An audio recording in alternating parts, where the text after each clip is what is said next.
One of the things I hate more than anything at this moment in our country's history is the deliberate misinformation being spread in order to confuse people. It's one thing to disagree on a topic if you have all the facts. It's quite another to disagree because you've been fed a bunch of lies. The truth is, the big beautiful bill is a disaster for most people. But the Republicans who passed it are flooding the media with cherry-picked stories like tax-free tips while hiding things like giant healthcare cuts or the decimation of state budgets. So you have all these people going around thinking this is going to be a great bill for them when the truth is it's not. Take New York, for example, a state I lived in, was just visiting, and I love. The big beautiful bill is going to cost New Yorkers a fortune.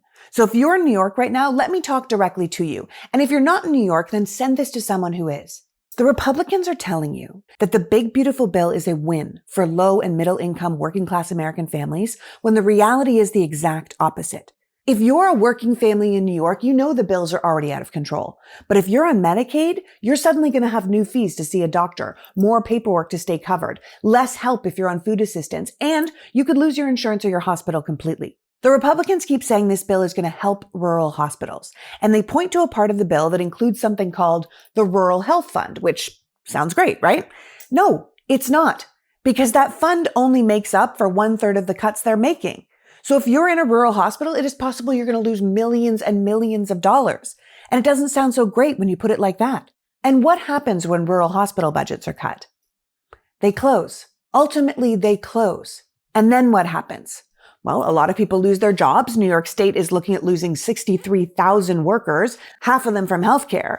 But those patients have to go somewhere. So they travel to urban hospitals, which are then crowded and understaffed. And without the medical money from the federal government to offset the costs, they get more expensive. And those costs are then passed along to you. You, the Medicare recipient or the ACA user or the private insurance person.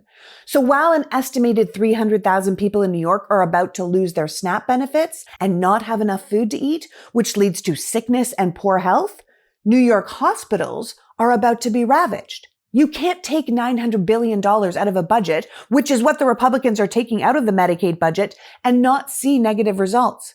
So if you're hearing this is going to be good, you are hearing wrong. These cuts are going to affect everyone, every patient, every doctor, every hospital. There are going to be very few New Yorkers who won't feel the pain of this, because when you break a system, everyone suffers. So if you live in New York, know that this is happening. Don't let anyone tell you that this terrible bill is going to help you. This is a teeny tiny group of people helping themselves. They're just hanging the rest of us out to dry.